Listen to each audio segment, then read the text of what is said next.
चौथा घर कोठी, मकान, बंगला, इन सब का भी है।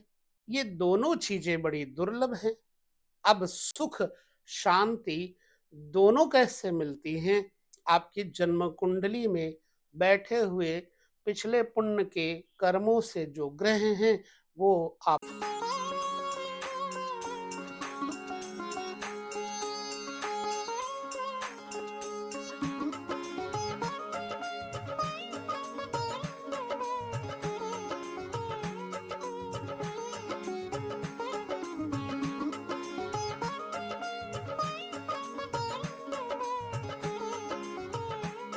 नमस्कार, जय श्री कृष्ण। ज्योतिष में सुख का फार्मूला।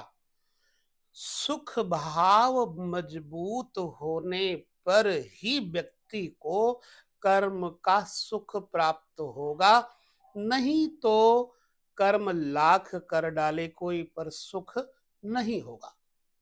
अब यह बात को हम ज्योतिष के ग्रहों के द्वारा कैसे समझें, इसे सूत्रात्मक तरीके से आपको अपने मन में, बुद्धि में कंठस्थ करना होगा। जन्म कुंडली में पहला भाव जन्म है, दूसरा भाव धन, भोजन, कुटुंब इत्यादि है, और तीसरा भाव जातक के संबंधी, मित्र, भाई, बंधु हैं। चौथा भाव माँ का है, सुख का है। बड़ी बड़ी मोटी मोटी अच्छी और छोटे स्तर की गाड़ियां हैं। चौथा घर कोठी, मकान, बंगला, इन सब का भी है। अब आदमी जब भगवान के पास मंदिर में बैठ करके पूजा करता है तो कहता है, परमात्मा सुख देना, शांति देना। ये दोनों चीजें बड़ी दुर्लभ हैं। अब सुख शांति दोनों कैसे मिलती हैं? आपकी जन्म कुंडली में बैठे हुए पिछले पुण्य के कर्मों से जो ग्रह हैं वो आपको सुख और शांति दोनों देते हैं। सुख शांति कब नहीं होती, पहले हम उसे जान लें। चौथा घर का जो स्वामी है वो किसी बुरे ग्रह से, पाप ग्रह से पीड़ित ना हो, शत्रु ग्रह के साथ ना हो।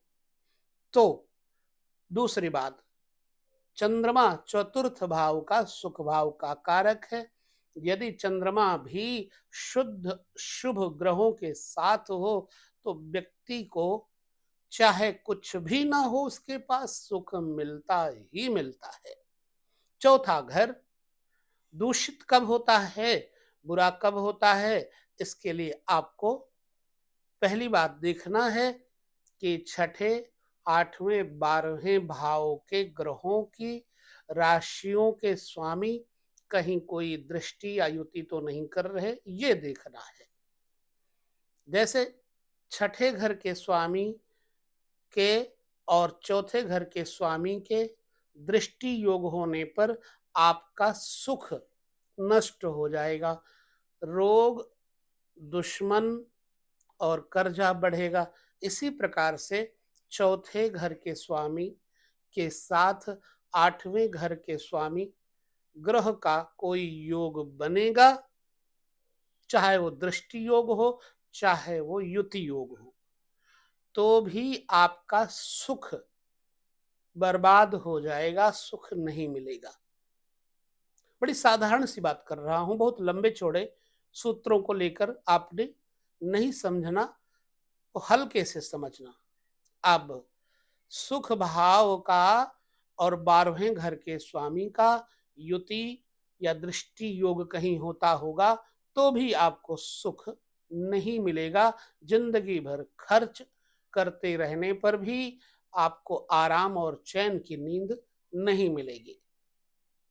बहुत बड़ा वीडियो नहीं बनाएंगे, छोटे से वीडियो में ही आपको हम बहुत सारी बातें समझाने का प्रयास करते हैं। अब सुख कब मिलता है इसे समझना है। पहली हो गई, चौथे घर के स्वामी के साथ कोई बुरा ग्रह ना हो, कोई शत्रु ग्रह ना हो, छठे, आठवें, 12वें घरों के साथ कोई संबंध, युति योग ना हो। अब ज्यादा सुख मिलेगा या नहीं मिलेगा, इस पे थोड़ी चर्चा कर लेते हैं। सुख और शांति, उसके लिए आपको देखना है चौथे घर को केंद्र कहा है, नवम घर को मूल त्रिकोण कहा है। चौथा घर का मालिक और नवम घर का मालिक अगर कहीं युति कर रहे होंगे, चाहे वो दृष्टि योग हो, चाहे एक साथ बैठे हुए ग्रहों का योग हो, तो आपको अपने जीवन में सुख भी मिलेगा और आध्यात्मिक कृपा अर्थात शांति भी मिलेगी। जब तक मनुष्य अध्यात्म में गोता नहीं लगाता, उसे शांति नहीं मिल सकती। इसलिए चौथे घर और नवम घर के स्वामी ग्रहों का आपस का तालमेल, युति या दृष्टि योग आपके जीवन में वाहन, मकान, वैभव से संबंधित हर प्रकार का सुख परिपूर्ण रूप से देता रहेगा, बशर्ते ये दोनों नवे घर के स्वामी और चौथे घर के स्वामी किसी बुरे ग्रह से स्थिति में ना देखे जा रहे हों। एक योग। दूसरा, चौथे घर का स्वामी लग्न का स्वामी भी एक साथ हो और कहीं पर नवम भाव के स्वामी की स्थिति बन जाए, तो ऐसा व्यक्ति राजनीति में निपुण नेता और मुखिया बनता है, अपने घर में सुख समृद्धि योग्य जीवन को समुचित रूप से बनाकर पब्लिक को भी सुख देता है। चौथा घर पब्लिक का प्रेम बताया जाता है। इसलिए जब लग्न का स्वामी, नवम घर का स्वामी, दोनों मूल त्रिकोण, लग्न मूल त्रिकोण और नवम मूल त्रिकोण, दोनों मूल त्रिकोण के स्वामी अगर कहीं चौथे घर के स्वामी के साथ युति, युति कहते हैं दो ग्रहों को आपस में बैठना, अनेक ग्रहों के एक साथ बैठने को युति कहते हैं।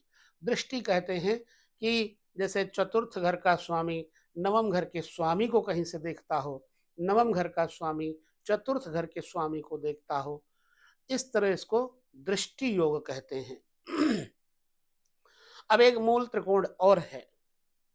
जब चौथे घर का स्वामी और पांचवें घर का स्वामी, यानी एक मूल त्रिकोण एक केंद्र, ये दोनों एक जगह युति या दृष्टि करते हो, तो ऐसे व्यक्ति को विशेष तौर से पुत्र के माध्यम से, विद्या के माध्यम से, इष्ट की उपासना के माध्यम से अनेक प्रकार के वैभव सुख उपभोग प्राप्त होते हैं।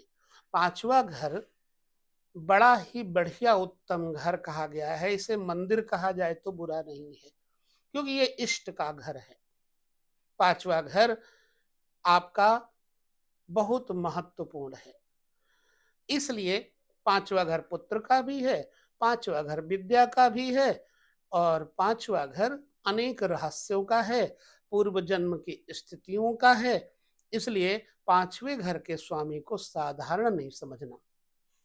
पांचवें घर का स्वामी, चतुर्थ घर का स्वामी, नवम घर का स्वामी और लग्न का स्वामी कहीं एक हो जाए, तो ऐसा व्यक्ति तो राजा की तरह जीवन जीता हुआ प्रसिद्धि को प्राप्त करता है। चौथे घर के स्वामी के साथ शुक्र चौथे घर में बैठा हो तो बेशक बहुत वाहन ना मिले, परंतु वाहन मिलते जरूर हैं। चौथे घर के स्वामी के साथ चौथा घर का मालिक और शुक्र, क्योंकि शुक्र वैभव विलासिता की सामग्री देने वाला ग्रह कहा जाता है। चौथे घर के स्वामी के साथ शुक्र नवम, दशम या 11वें घर में बैठा हो, तो ऐसे व्यक्ति के पास बहुत से वाहन इत्यादि होते हैं। चूंकि हम यहाँ केवल सुख की बात नहीं कर रहे हैं, शांति की बात भी कर रहे हैं, तो मूल त्रिकोण नवम भाव धर्म भाव है। अगर वहां का मालिक चौथे घर के मालिक के साथ कोई योग करता होगा, तो जिंदगी में सुख बहुत होगा। संतुलित होगा, शांति युक्त होगा, धार्मिक यात्राएं बहुत होंगी और जातक इस जीवन को सहजता से भोग करके योगमय स्थिति को भी प्राप्त होता है। तो चौथा घर, नवम घर, पंचम घर और लग्न, इन घरों में कोई दोष ना होने पर किसी भी व्यक्ति को चाहे कुछ नहीं करता है तब भी जन्म से ही सुख की प्राप्ति, सुखों की सामग्री की उपलब्धियां होती रहती हैं। तो ये छोटा सा वीडियो आपको समझना, और मुझे लगता है इसमें कठिनाई नहीं होगी। मूल रूपेण त्रिकोण और केंद्र का मेल व्यक्ति के जीवन में सुख, संपत्ति और समृद्धि भरता है। आशा करते हैं मेरे कहने का आशय आप समझ गए होंगे। अगले वीडियो में कुछ और नया शॉर्ट में लेकर आपको समझाएंगे, फिर आपको श्रृंखला से लेकर के किसी अन्य संदर्भ में वीडियो दिखाएंगे और बताएंगे कि ज्योतिष का ये सूत्र आपको कितना फलित होता है। इस वीडियो के बारे में अपने विचार हमें अपने कमेंट के द्वारा जरूर दीजिएगा। आशय और लक्ष्य है सिर्फ यही कि आपको ज्योतिष के नए नए स्तंभ समझने में कोई कठिनाई ना हो और हम आपको बताते रहें, आपको ज्योतिष की पूरी तरह से कुछ न कुछ स्थितियों से अवगत कराते रहें। इसी आशा के साथ विदा लेते हैं। अगले वीडियो में पुनः मिलेंगे। नमस्कार, जय श्री कृष्ण।